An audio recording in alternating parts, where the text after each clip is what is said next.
Shalom.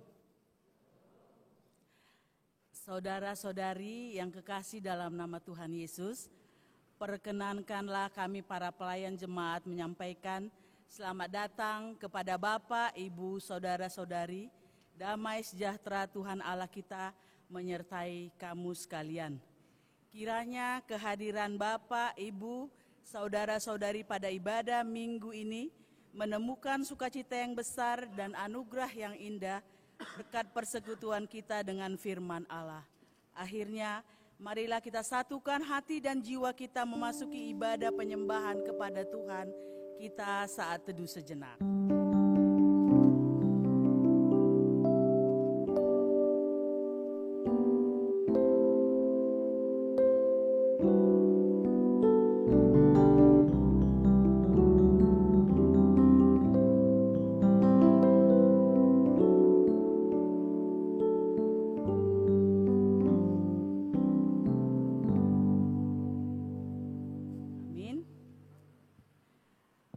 Mari kita memuji Tuhan dari Kidung Jemaat nomor 3 ayat 1 dan 2, kami puji dengan riang.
Nama Allah Bapa dan nama anaknya Tuhan Yesus Kristus dan nama Roh Kudus Khalik langit dan bumi.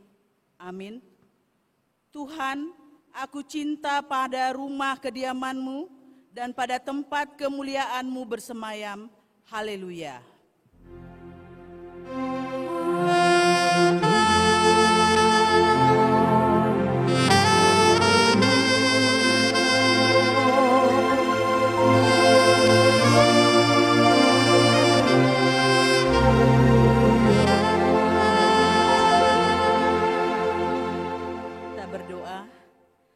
Ya Tuhan Allah Bapa kami yang di sorga, Engkau telah menyatakan diri dengan perantaraan firman-Mu bahwa kami telah berkenan kepadamu dengan mengampuni dosa-dosa kami.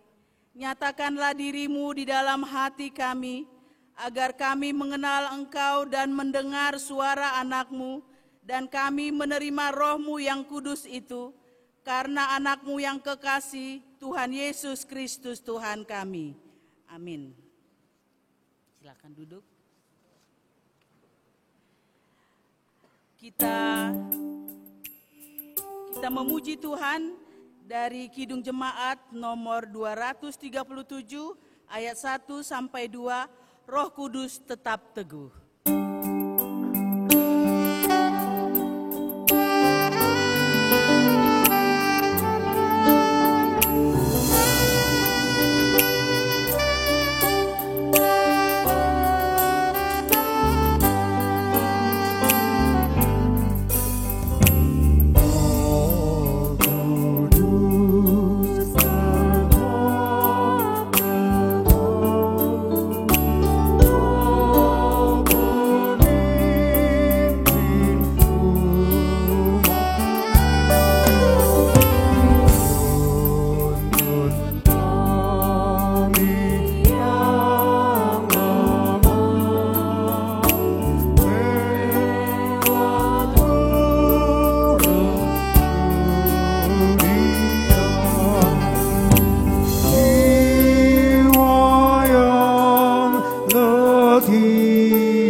Marilah kita mendengar firman Tuhan sebagai pendahuluan khotbah pada minggu kedua setelah Epifanias yang tertulis dalam Yohanes 1 ayat 29 sampai 42.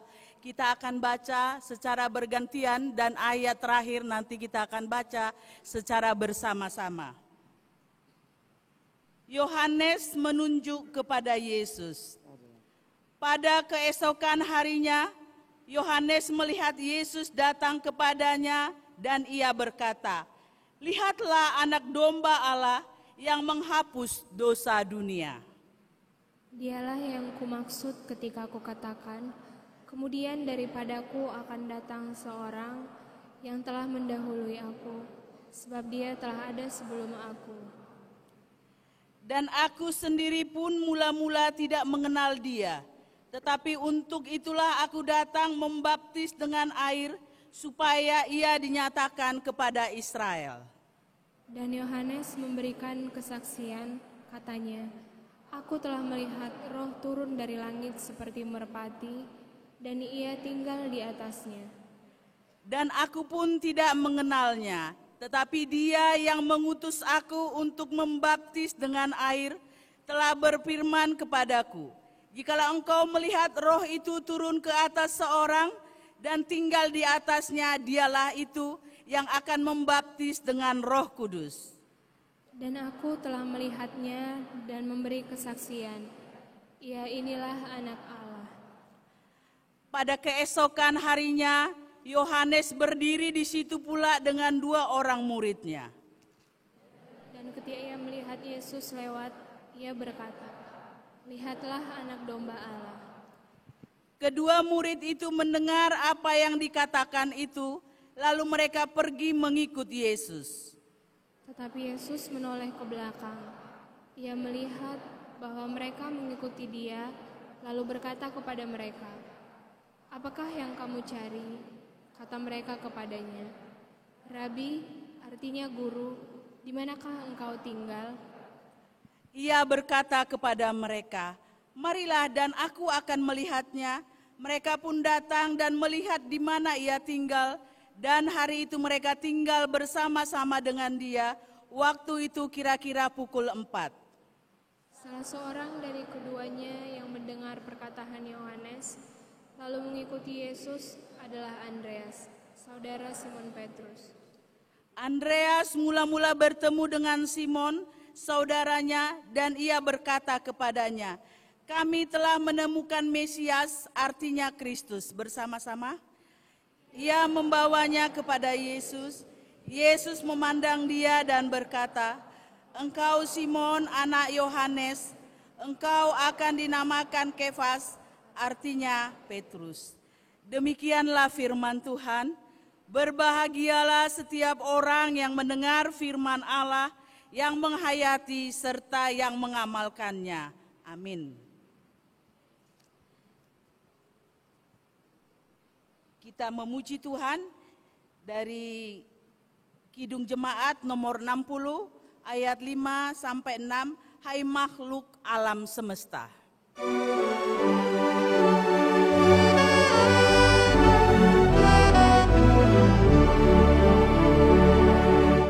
Kamu yang tabah berlembut, insan pengampun dan lembut.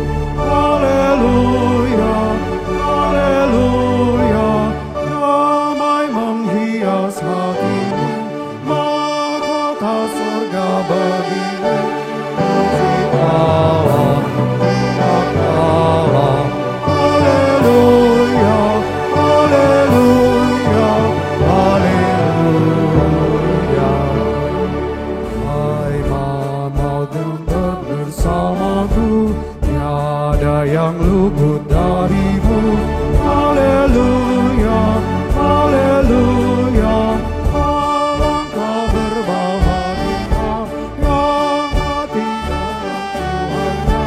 Puji Allah, tiap Allah, haleluya, haleluya, haleluya.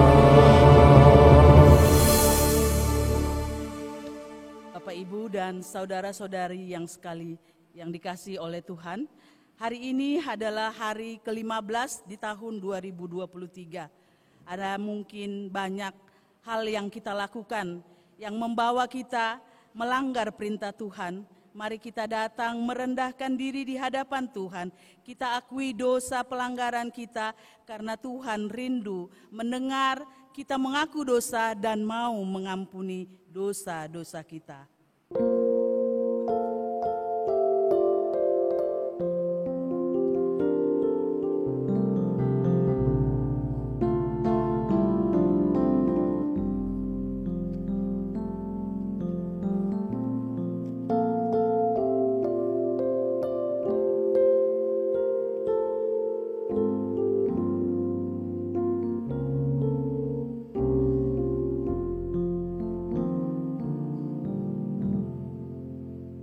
Berdoa.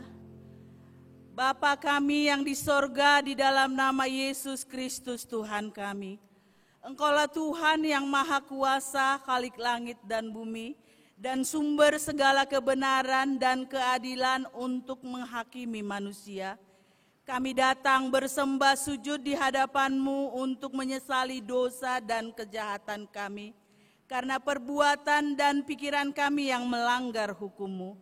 Kami senantiasa menuruti godaan setan, hawa nafsu dan tabiat kami yang jahat itu. Sepantasnya lah kami menerima ganjaran sesuai dengan kejahatan kami.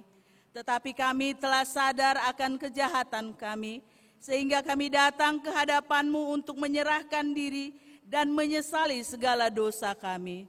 Tolong dan kasihanilah kami, ampunilah segala dosa dan kesesatan kami, dan suruhlah Roh-Mu yang kudus itu untuk menerangi pikiran dan jiwa kami, supaya kami dapat berbuat baik dan mematuhi segala kehendak-Mu di dalam kebenaran, sehingga kami beroleh hidup yang kekal di dalam pengasihan Tuhan Yesus Kristus Tuhan kami. Amin. Janji Tuhan tentang pengampunan dosa. Tuhan adalah penyayang dan pengasih, panjang sabar dan berlimpah-limpah kasih setianya. Tidak dilakukannya kepada kita setimpal dengan kesalahan kita, seperti Bapa sayang kepada anak-anaknya, demikianlah Tuhan sayang kepada orang yang takut akan Dia. Segala kemuliaan bagi Allah di tempat yang maha tinggi. Amin.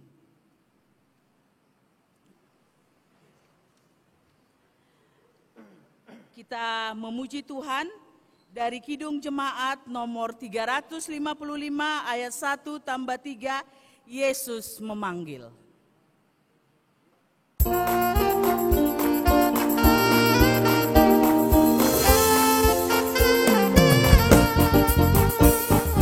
Yesus memanggil, mari segera ikutlah jalan selamat bakal. Jangan sesat dengar sabdanya, hai marilah segera. Sungguh nanti kita akan senang, bebas dosa hati pun tenang. Bersama Yesus dalam terang, di rumah yang kekal. Jangan kau lupa Ia serta perintah kasih-Nya patuhilah. Mari dengar lembut suaranya, anakku datanglah.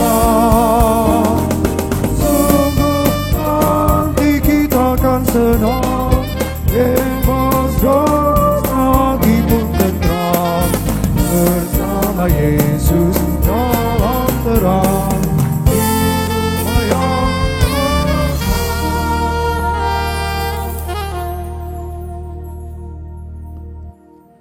Marilah kita mendengar firman Tuhan sebagai petunjuk hidup baru yang diambil dari Yakobus 4 ayat 17. Jadi jika seseorang tahu bagaimana ia harus berbuat baik, tetapi ia tidak melakukannya, ia berdosa. Saya bacakan sekali lagi. Jadi jika seseorang tahu bagaimana ia harus berbuat baik, tetapi ia tidak melakukannya, ia berdosa. Marilah kita bersama-sama memohon kekuatan dari Tuhan. Ya Allah Bapa kami, berilah kami kekuatan untuk melakukan yang sesuai dengan firman-Mu. Amin.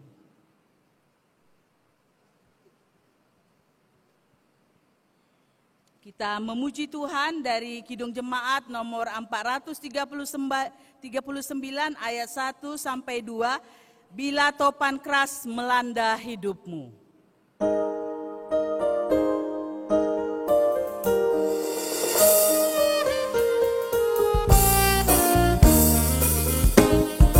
Bila topan keras melanda hidupmu, bila putus asa dan letih lesu, berkat Tuhan matu satu hiduplah. Kau niscaya kagum oleh kasih-Nya. Berkat Tuhan mari hitunglah, kau niscaya oleh kasih-Nya. Berkat Tuhan mari hitunglah, kau niscaya kagum oleh kasih-Nya. Adakah beban membuat kau penat? Salib yang kau pikul menekan berat. Hitunglah berkat-Nya pasti kau lega, dan bernyanyi terus penuh bahagia. Berkat Tuhan mari hitunglah, kau kagum oleh kasih-Nya. Berkat Tuhan mari hitunglah, kau niscaya kagum oleh kasih-Nya. Marilah kita bersaksi mengikrarkan pengakuan iman kita bersama jemaat pada segala abad di seluruh dunia ini. Kita ucapkan bersama-sama. Aku percaya kepada Allah Bapa yang Maha Kuasa, Khalik langit dan bumi.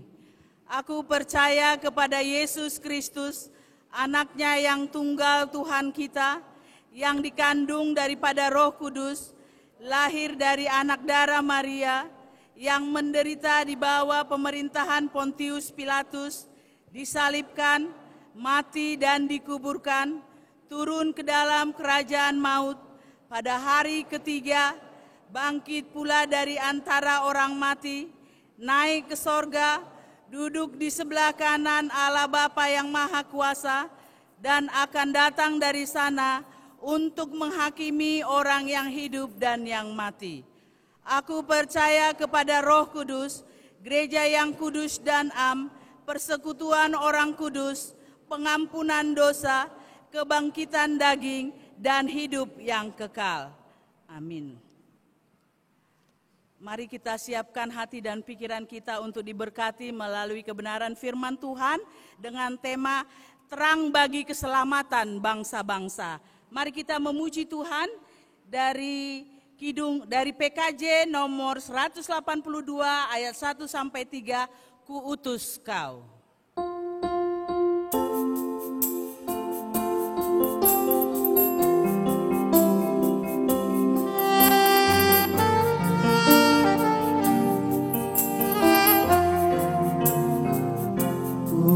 Utus kau mengabdi tanpa pamrih, berkarya terus dengan hati teguh, hina dan menanggung duka. Utus kau mengabdi bagiku.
Untuk kebenaran firman Tuhan, kita bersatu di dalam doa. Anugerah dan damai sejahtera dari Allah yang melampaui segala akal, kiranya memelihara hati dan pikiranmu di dalam Kristus Yesus. Amin. Firman Tuhan yang menjadi renungan bagi kita di minggu kedua setelah Epifanias ini diambil dari kitab Nabi Yesaya, Yesaya pasal 49, dimulai dari ayat 1 sampai 7. Demikian bunyi firman Tuhan. Yesaya 49 ayat 1 sampai 7. Hamba Tuhan sebagai terang di tengah-tengah segala bangsa. Dengarkanlah aku, hai pulau-pulau, perhatikanlah, hai bangsa-bangsa yang jauh. Tuhan telah memanggil aku sejak dari kandungan, telah menyebut namaku sejak dari perut ibuku. Ia telah membuat mulutku sebagai pedang yang tajam, dan membuat aku berlindung dalam naungan tangannya. Ia telah membuat aku menjadi anak panah yang runcing, dan menyembunyikan aku dalam tabung panahnya. Ia berfirman kepadaku, engkau adalah hambaku, Israel, dan olehmu aku akan menyatakan keagunganku. Tetapi aku berkata, aku telah bersusah-susah dengan percuma, dan telah menghabiskan kekuatanku dengan sia-sia dan tak berguna. Namun hakku terjamin pada Tuhan dan upahku pada Allahku. Maka sekarang firman Tuhan yang membentuk aku sejak dari kandungan untuk menjadi hambanya, untuk mengembalikan Yakub kepadanya, dan supaya Israel dikumpulkan kepadanya. Maka aku dipermuliakan di mata Tuhan, dan Allahku menjadi kekuatanku, firman-Nya. Terlalu sedikit bagimu hanya untuk menjadi hambaku, untuk menegakkan suku-suku Yakub, dan untuk mengembalikan orang-orang Israel yang masih terpelihara. Tetapi aku akan membuat engkau menjadi terang bagi bangsa-bangsa, supaya keselamatan yang daripadaku sampai ke ujung bumi.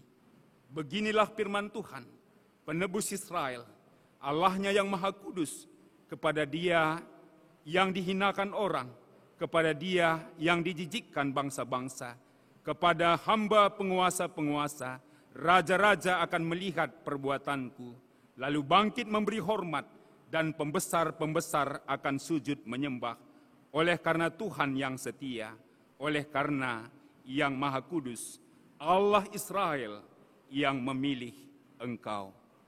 Sampai demikian firman Tuhan untuk kita renungkan bersama dengan tema terang bagi keselamatan bangsa-bangsa. Shalom. Bapak, Ibu, Saudara sekalian, tentunya kita harus terus bersyukur karena sampai hari ini kita boleh merasakan bagaimana Tuhan bekerja dalam kehidupan kita. Sampai minggu ketiga di tahun 2023. Dan minggu kedua setelah Epifanias. Artinya, Epifania itu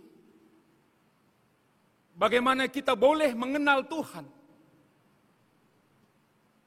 Karena alangkah mustahilnya manusia bisa mengenal Tuhan kalau bukan Dia yang memperkenalkan diri kepada kita. Kegelapan manusia di dalam dosa pasti akan menghambat kita untuk mengenal Allah secara benar. Sehingga kita boleh bersyukur bagaimana Allah mau datang. Penyataan diri Allah itu adalah memberi kekuatan kepada kita kembali. Bahwa sungguh Tuhan bekerja dalam setiap kehidupan umat manusia. Terutama melalui manusia yang berkenan kepadanya. Dan di minggu kedua setelah Epifanias ini, kita juga diingatkan akan tugas panggilan kita. Sehingga dalam kehidupan masing-masing kita, orang yang beriman dan orang yang berpengharapan, kita akan mampu mewujudkan kasih Tuhan. Karena memang dunia juga akan mustahil merasakan Tuhan kalau tidak melalui orang-orang yang sudah dipanggil Tuhan untuk menyatakannya. Sehingga Rasul Paulus mengatakan ada 3 lagi di dalam kehidupan kita. Iman, pengharapan, dan kasih. Dan yang terbesar di dalamnya adalah kasih. Sehingga sungguh terang bagi keselamatan bangsa-bangsa itu menjadi panggilan kepada kita. Seturut dengan nubuat Nabi Yesaya hari ini. bahwa Nabi Yesaya dipanggil oleh Tuhan untuk menyatakan kembali kepada bangsa itu, bangsa pilihan yang telah durhaka, yang telah mengkhianat dan tidak lagi takut akan Tuhan, tidak lagi hormat dan tunduk kepada Tuhan. Sehingga pada saat ini, ketika Yesaya menyampaikan panggilan terhadap dirinya, di tengah-tengah sungguh luar biasa keterpurukan orang Israel, bangsa pilihan itu. Boleh dikatakan bahwa pada saat itu orang Israel mengalami titik terendah dalam hidupnya. Artinya, Bapak Ibu Saudara sekalian, jikalau kita juga pernah merasakan kehidupan ada pada titik terendah, itulah yang dirasakan oleh umat Israel.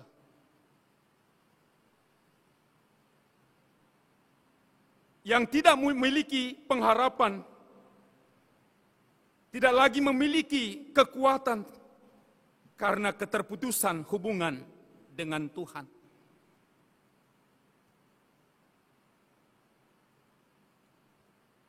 Kehidupan yang terpuruk, situasi terbuang.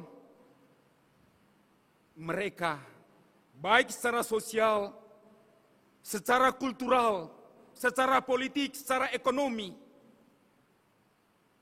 khususnya dalam kehidupan spiritualitas, tidak lagi berdampak. Yang ada hanyalah meratapi nasib. Begitulah perasaan mereka pada saat itu, menunggu habisnya hidup. Namun Tuhan tetap bekerja melalui panggilan kepada Nabi Yesaya. Inilah yang menjadi perenungan bagi kita di minggu kedua setelah Epifanias ini, dan juga merupakan pengingat kepada kita bahwa Tuhan tidak pernah berhenti bekerja. Terlebih-lebih boleh memakaikan setiap orang yang berkenan kepada Dia. Dan inilah pengakuan Nabi Yesaya pada waktu itu kepada umat itu, bahwa Tuhan telah memilih dia sebagai hambanya sejak dari kandungan. Artinya juga bagi kita, setiap orang yang percaya, marilah kita merenungkan hidup kita. Bagaimana sebenarnya keberadaan kita saat ini, dan merasakan panggilan Tuhan bahwa kita sudah ditetapkan dari sejak dalam kandungan ibu kita. Demikian Nabi Yesaya mengungkapkan itu dan menyatakan kuasa Tuhan, bahwa Tuhanlah yang memilih dia dan mengutus dia menjadi hambanya. Untuk apa? Supaya bangsa yang terpuruk itu boleh bangkit kembali.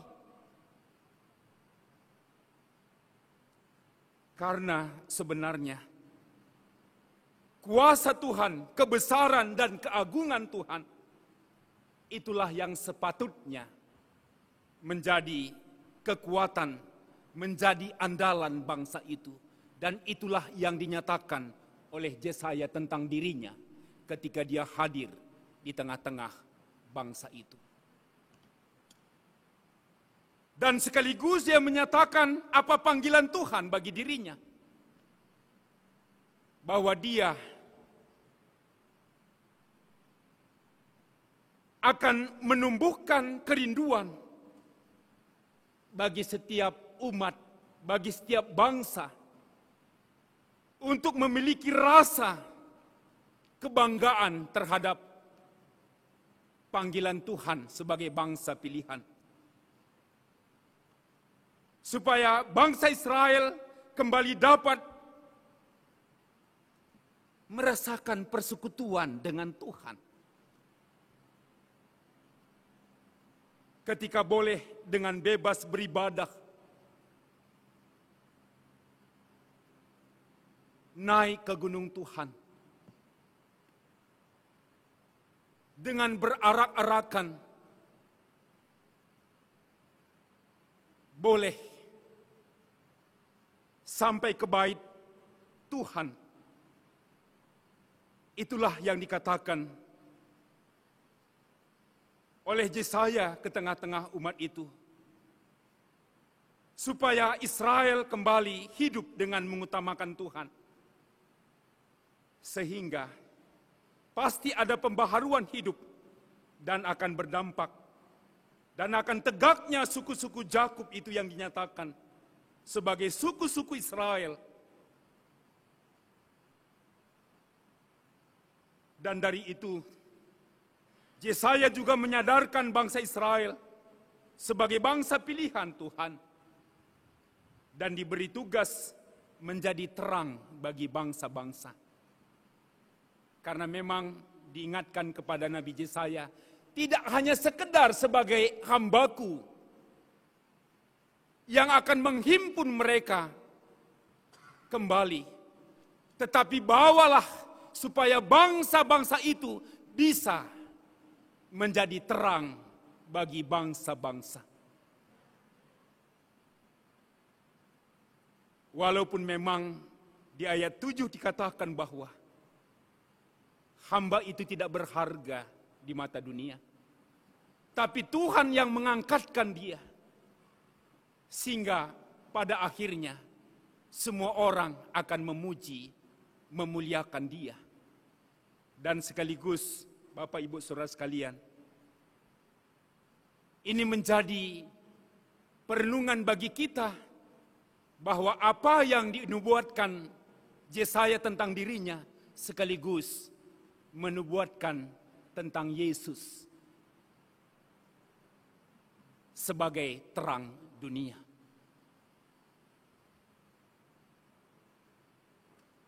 Dan dari nas epistel kita tadi, dari nas bacaan kita tadi nyata, ketika Yohanes menyatakan siapakah Yesus, dia adalah anak domba Allah yang akan menebus dosa dunia.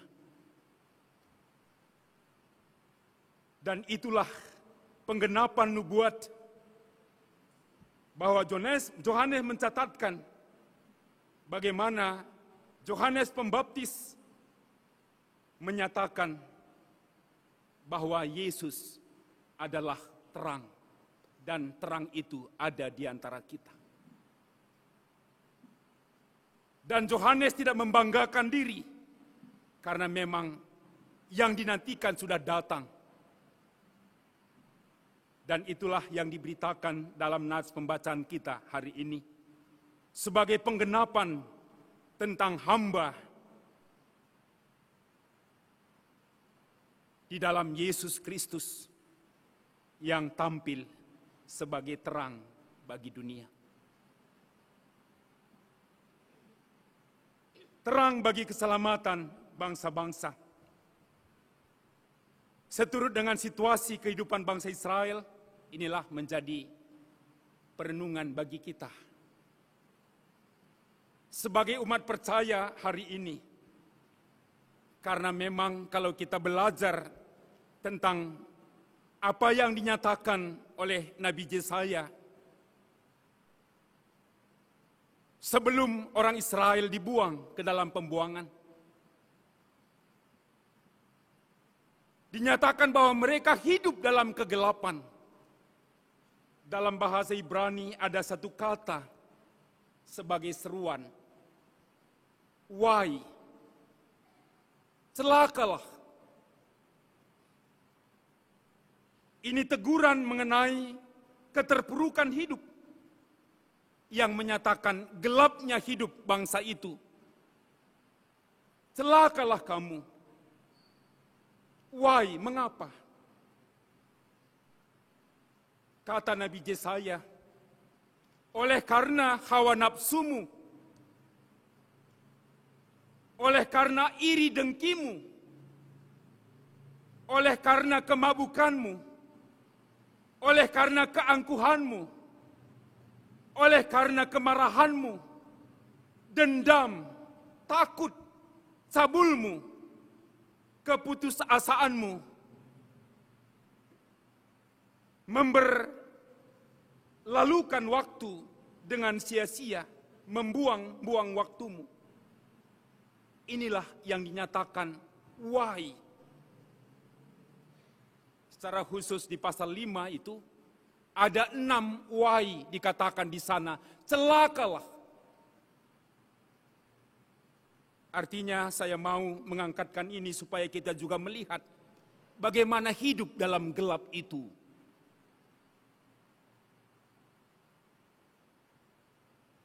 Sehingga memang kita melihat dalam kesaksian Alkitab, tidak ada alasan lain ketika Kain menghilangkan adiknya Habel.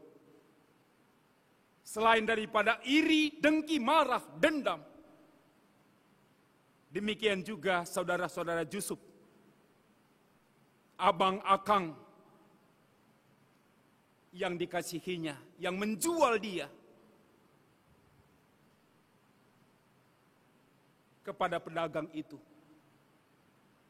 Sehingga memang seturut dengan nubuat Nabi Yesaya, hamba Tuhan sebagai terang, itu telah digenapi di dalam Tuhan Yesus. Terang yang sudah datang, itulah Epifania yang terutama yang sudah kita rayakan di bulan Desember dan sampai hari ini ketika kita bernatal.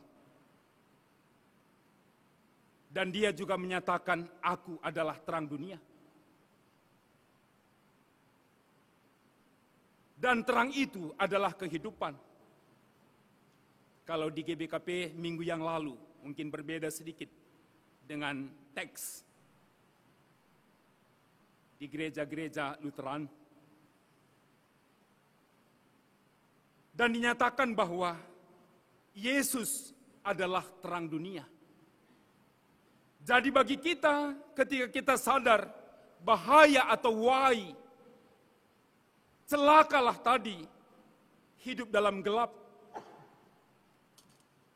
Hari ini, di minggu kedua setelah Epifanias ini kembali kita merayakan bahwa hanya Tuhan Yesus adalah terang dunia yang mampu membebaskan kita, menyelamatkan kita dari gelapnya dunia. He is the only Son for our salvation. Dia adalah keselamatan kita. Ini menjadi pengakuan kita kembali.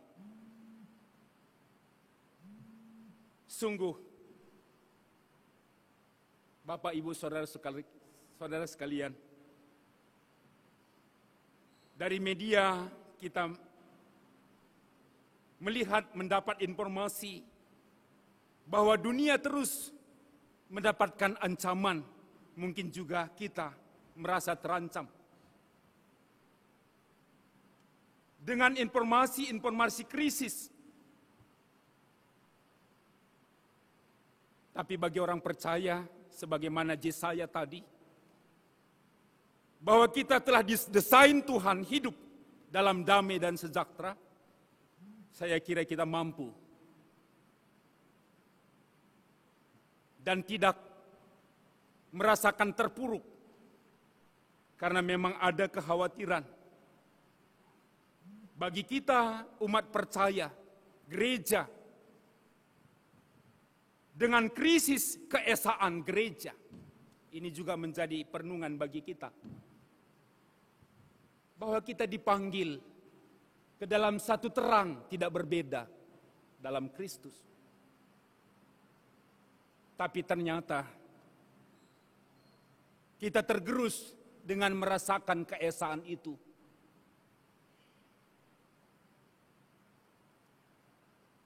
Sehingga memang gereja-gereja dipanggil kembali untuk merasakan kesatuan di dalam Kristus.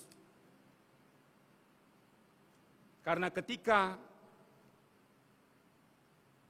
kita ada dalam krisis keesaan itu, artinya bahwa kita juga terjebak dalam gelap dunia ini.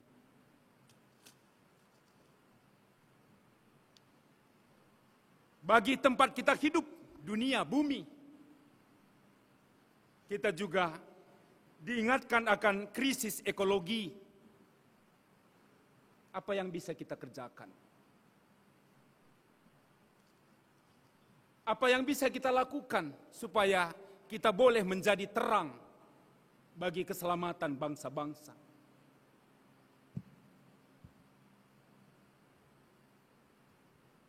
Memang kita terus dipanggil untuk berpihak kepada bagaimana kita melestarikan bumi tempat kita hidup. Secara sederhana, dari kehidupan kita secara pribadi, persoalan kita adalah sampah. Bagaimana hari ini kita boleh bersama-sama untuk mengatasi krisis ekologi itu.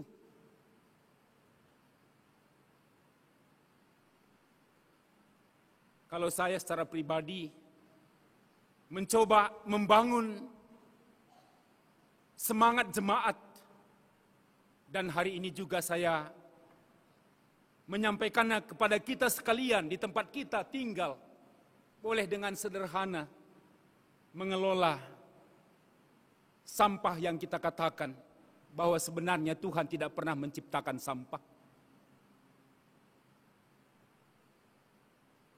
Coba olah itu. Sisa-sisa makanan yang bisa busuk kita katakan itu menjadi ekoenzim misalnya. Jangan katakan lagi itu sampah, tapi itu menjadi bahan organik, BO. Kalau hari ini kita memakai masker, jangan buang sembarangan. Bagaimana kita caranya supaya dunia jangan menjadi gelap. Sehingga pejabat-pejabat kita juga bingung. Mengapa ini banjir? Sehingga mungkin dengan ayat-ayat kitab suci mencoba membenarkan diri bahwa hujan harus turun ke tanah karena mereka bingung barangkali. Semua mari kita melihat krisis ekologi tempat kita tinggal ini, bumi. Dan juga kita diperhadapkan dengan krisis kebangsaan.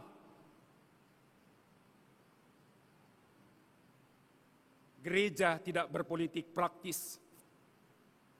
Tapi bagaimana juga gereja mempersiapkan setiap kita yang bertanggung jawab di tengah-tengah bangsa ini, supaya kita tidak saling menyalahkan. Sebab ketika kita saling menyalahkan, itulah kegelapan itu akan terjadi. Dan juga dengan perkembangan teknologi tentang budaya digital, mungkin kita yang ada dalam ibadah ini, mayoritas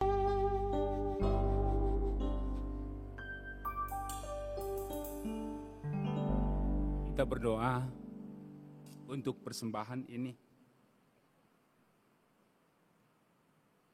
Ya Allah Bapa kami yang di surga,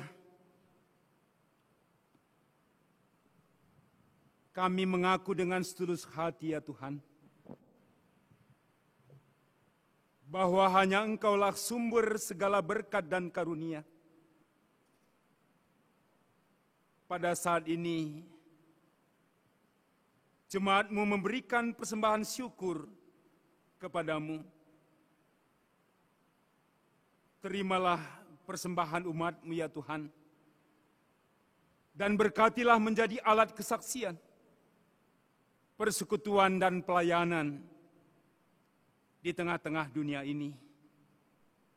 Jadikanlah juga hidup kami sebagai persembahan yang berkenan kepada Tuhan, dan pakailah hidup kami untuk turut menghadirkan tanda-tanda kerajaan-Mu di seluruh dunia ini.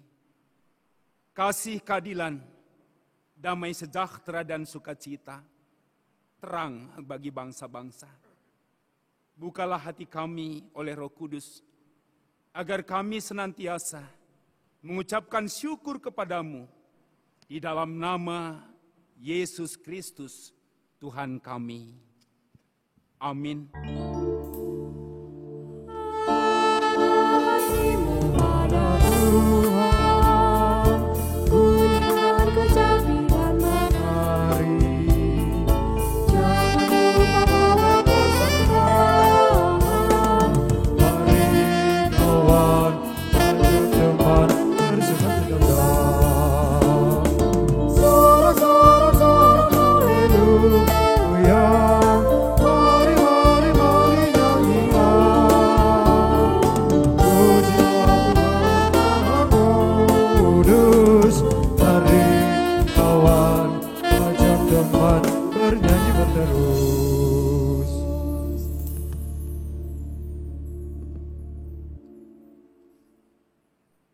Bapa kami yang di surga, dikuduskanlah namamu, datanglah kerajaanmu, jadilah kehendakmu di bumi seperti di surga. Berikanlah kami pada hari ini makanan kami yang secukupnya, dan ampunilah kami akan kesalahan kami, seperti kami juga mengampuni orang yang bersalah kepada kami. Dan janganlah membawa kami ke dalam pencobaan, tetapi lepaskanlah kami dari yang jahat.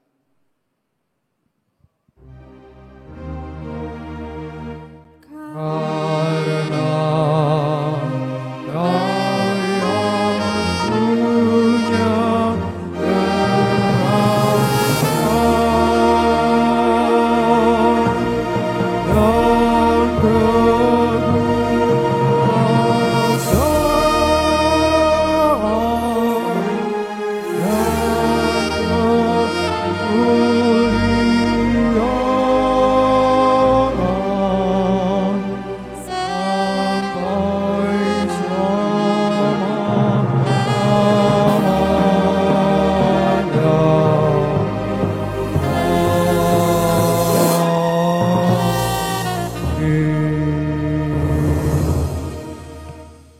Pulanglah dengan damai dan sejahtera, dan terimalah berkat dari Allah Bapa kita.